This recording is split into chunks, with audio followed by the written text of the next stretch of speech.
building a business is a difficult thing to do that from scratch. I think the statistics on it are staggering. Grandpa doesn't have a college education, and but his intelligence and his industry have made him successful. It's an amazing success story. It's an American success story.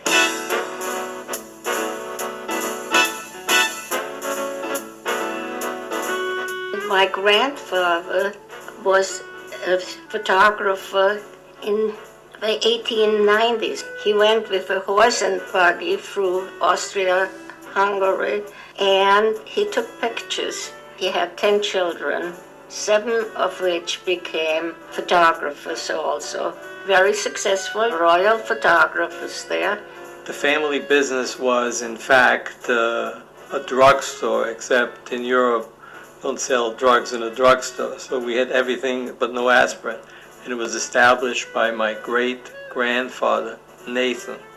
That was then followed by my grandfather, Siegfried, and then my father, Henry. So I sort of grew up in the store because, unfortunately, my mother died when I was 8. My father, when he was 18, he became an aviation photographer in the First World War, so he was a real hero. Like everything in life is a coincidence. He met an officer who later turned out to be King Zog of Albania, and they became friends. That we have myself here, this picture here is of interest. This is what I looked like the day Hitler came, and these are the decorations they put up. When I was just 13 and a half, in March of 1938, Hitler annexed Austria.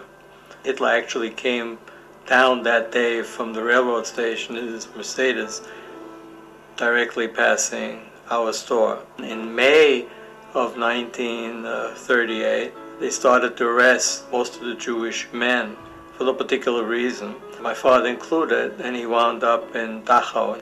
The issue was they wanted all the Jews out, and whatever property you had to leave, and that sort of started a process. It was very difficult to go somewhere. King Zog knew that we were Jewish, and he said that anybody of a Weizmann family could come to Albania. We took advantage of it. Fortunately, we left the day after Kristallnacht, and we waited for our papers to come to the United States. But we were very fortunate. We had 2 cousins on my mother's side. They themselves emigrated, and they provided the necessary papers after they arrived. And so eventually my father was released from concentration camp after we met all the requirements, and we were ready to leave.